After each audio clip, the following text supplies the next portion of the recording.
The laughter on the courthouse porch was a cruel, ugly sound. Judge Pritchard, a man whose smile never reached his eyes, waved a hand toward the line of weary, frightened women. "Pick any wife for free, boy," he sneered. "No one here will stop you." Most in the line were cleaned up for show, but one figure at the end stood apart.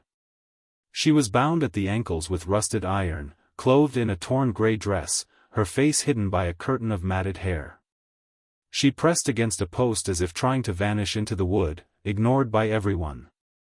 Everyone except the lone cowboy standing in the street's dust. He stepped forward, the crowd's laughter dying as his boots hit the porch steps. He stopped before the judge, his voice cutting through the heat. Her. Silence fell. Judge Pritchard's eyebrows shot up. "That one? Boy, she's not fit to keep a dog company." The cowboy didn't flinch. "Her," he repeated. This time, the girl's head tilted. A bruise flowered on her cheekbone, blood crusted her lip, and her eyes met his, a silent, searing challenge. The judge, seeing no bluff, waved a dismissive hand. "Unlock her. She's yours to ruin." As deputies moved in, the cowboy was faster, taking the key and kneeling to free the chains himself. The iron clattered to the wood, revealing raw, angry grooves on her skin. She didn't thank him. She just stared at his offered hand before placing her own in it, her touch cold and tentative. "You'll wish you'd picked different," Judge Pritchard's voice slithered after them as they descended the steps. "That girl's not just trouble. She's got a mouth that'll hang a man." The warning burrowed into the cowboy's mind. He led her, barefoot, trembling, but upright, to his bay mare. As he lifted her into the saddle, Sheriff Doran materialized from the shadows, his badge glinting. "You sure you know what you're taking home, Cain?" "I know enough, Cain. Tell him, girl. Tell him what you saw that day." Her lips pressed into a thin, white line. She said nothing. "She won't," the sheriff continued, "because she knows you'll throw her back."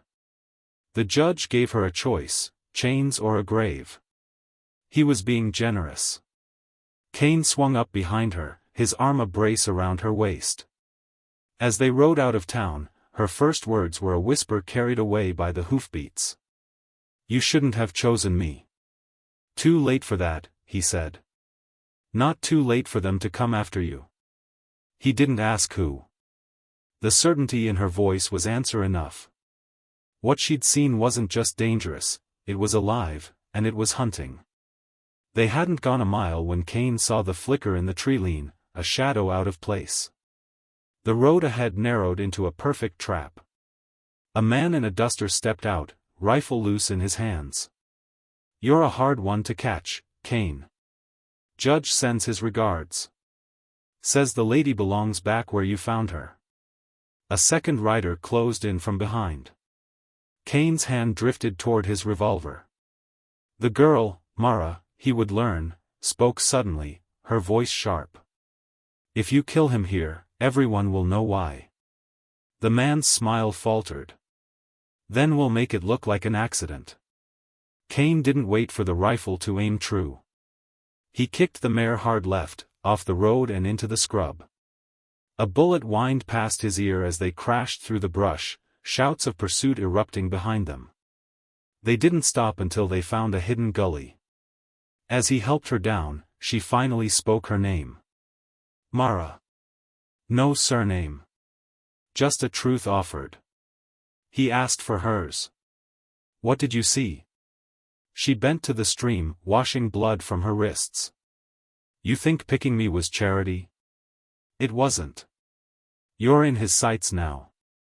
She finally met his. The words landed like a physical blow. The marshal had been investigating forged land deeds, she explained, and had confronted the judge with proof. Pritchard shot him, saw Mara witnessing it from the hallway, and framed her for the murder. Selling her off was meant to make her disappear forever. "The proof," Cain pressed. "The ledgers he stole." "Hidden in a false wall behind his bench," Mara said, her eyes hard. He thinks they're safe in the heart of his power. A glint of sunlight on metal from the ridge above ended the conversation. They were already found. 2 of Pritchard's hired men dropped into the gully. Judge says the lady's overdue for her rope. Mara stepped out from behind Cain, her voice steady and lethal. If you kill him, you'll be doing the judge a favor. I'm the only one who saw him shoot the marshal. You take me back, you'll be in the room when he decides you've heard too much too. The men hesitated, the new information shifting their calculation. In that heartbeat, Cain fired at their feet, the shots kicking up dirt. As they scrambled back, he and Mara fled, the truth now their most dangerous weapon. But Pritchard was faster. By the next town, fresh, wanted posters bore their sketches, accusing them of the marshal's murder. The price on Mara's head was even higher. The judge had turned the entire territory into a hunting ground. Cornered in a box canyon by 6 riders, with rifles sighted from the ridges, Cain made a choice. He pressed the reins into Mara's hands. When I give the word, ride for the East Gap. Don't look back.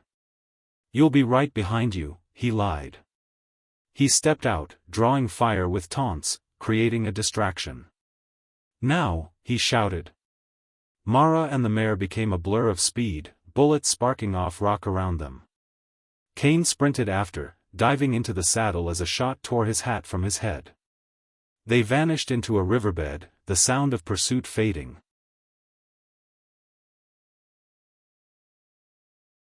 In the cold silence that followed, Mara turned, her face pale but fierce. Don't lie to me again. They couldn't run forever. We end it, or we die with it chasing us, she said that evening, her resolve solidifying.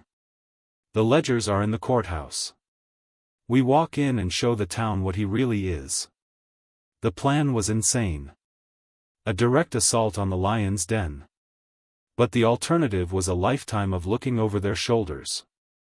Mara knew a way in, a drainage grate under the porch leading to a crawl space beneath the courtroom. The next night, under a cloak of darkness, they pried open the grate and crawled into the dust and cobwebs. Lamplight and the rumble of Pritchard's voice filtered through the floorboards above. He was holding court, rallying his men. When they show themselves, we take them both alive if possible, dead if necessary. Cain found the loose board in the wall. His fingers closed on the cool leather of the ledgers. They were real, heavy with guilt. Instead of retreating, Mara pointed to a trapdoor in the judge's platform. We go up now. They emerged from behind the judge's own bench into a room frozen in shock. Cain held the ledgers aloft. You might want to sit down, Judge. Pritchard's face contorted. Shoot them, he roared. But Mara's voice, clear and unshakable, cut through the chaos. The spell was broken. The room turned against its master. As Sheriff Doran moved to take the judge into custody, Cain and Mara walked out of the courthouse, the night air feeling clean for the first time. At the hitching post, he helped her onto the mare. Where to now? He asked. Mara looked down the open road, toward the first stars of a free night. Somewhere the law means more than one man's greed. As they rode away from the town and the empty chair on the porch where a tyrant had fallen, they carried no bounty, no chains, only the quiet, hard-won truth, and the road ahead.